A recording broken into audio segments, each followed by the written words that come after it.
ఈ సమాజంలో బతుకుతున్నాం కాబట్టి ప్రతి ఒక్కరికి ఒక బాధ్యతగా ఒక అవేర్నెస్ కల్పిస్తాం. మనం అంటూ యూనిటీగా ఉండాలి. ఇండియాలో ఉంటున్నాం కాబట్టి అలాగే మనతోటి భారతీయుల్లో ఉన్న క్రిస్టియన్స్ని కానీ అలాగే ముస్లిమ్స్ కానీ వేరే మతం వాళ్ళు ఎవరైనా ఐకమత్యంగా ఉండాలి. ఎందుకంటే పరాయి దేశంలో వాళ్ళు మతం చూసి చంపారు కదా. మన భారతదేశం జోలికి వస్తున్నప్పుడు మనం జాగ్రత్తగా చూసుకొని అందరిని కాపాడుకోవాలి. అలాగే మన విలువల్ని ముందుకు తీసుకెళ్తా వాళ్ళు దాడి చేశారు కాబట్టి ఎవరైతే ఉగ్రవాదులు ఉన్నారో భవిష్యత్తులో ఎలాంటివి రాకూడదని మనం దాన్ని ముందుకు తీసుకెళ్తా అలా ఉండాలి. కానీ వాళ్ళు దాడి చేశారని మనం దాన్ని ప్రోత్సహిస్తూ పద్దాకా క్షమిస్తూ ఉండకూడదు.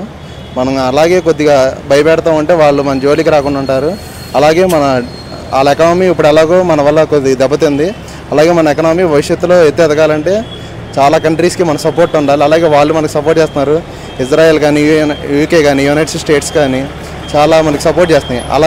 అలా సపోర్ట్ చేస్తున్నప్పుడే మనకి కొద్దిగా స్టడీగా కానీ లేకపోతే ఎకనామికల్గా కానీ ఇప్పుడు చదువుకున్న వాళ్ళకి ఆపర్చునిటీస్ కావాలంటే అలాగే రావాలి. ఇప్పుడు పాకిస్తాన్కి మళ్ళీ మనం ఉన్నామంటే ఇంకా టెర్రరిస్టులుగా తయారవుతారు. అక్కడ చదువుకోలేదు, అలాగే నాలెడ్జ్ కూడా ఉండలేదు. ఇవాళ మనుషులకు నాలెడ్జ్ రావాలంటే నాలెడ్జ్ ఉండాలి. అది డిఫరెంట్ వేస్ ఆఫ్ సోర్సెస్ ఉండాలి.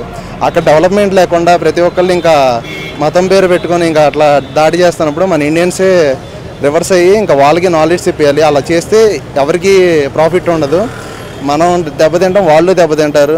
ఎవరైనా సరే రూపాయి సంపాదించుకొని ఫ్యామిలీని పైకి తెచ్చుకోవాలి, దేశం వృద్ధిలోకి రావాలి. ఇలా గొడవలు చేసుకుంటే ఖచ్చితంగా ఇండియా కంట్రోల్ చేసి వాళ్ళని కూడా నాలెడ్జ్ తెచ్చుకొని చేయాలి. అలానే వాళ్ళు దాడి చేసినా మనం సంపూర్ణంగా దాడి చేయకూడదు. వాళ్ళకి తెలిసేలా తెలియజేయాలి ఇండియన్ గవర్నమెంట్. అండ్ అలాగే మనం కూడా ముందుండి అందులో మంచి వాళ్ళు ఉంటారు, చెడ్డలు ఉంటారు.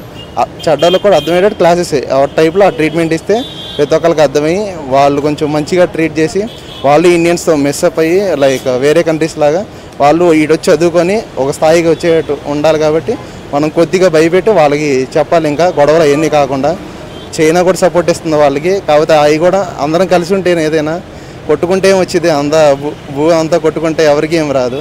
సో భవిష్యత్తులో ఏంటంటే కలిసి ఉండాలి. ఎప్పటికైనా కొట్టుకుంటే ఎప్పటికైనా యుద్ధ నష్టం జరిగింది.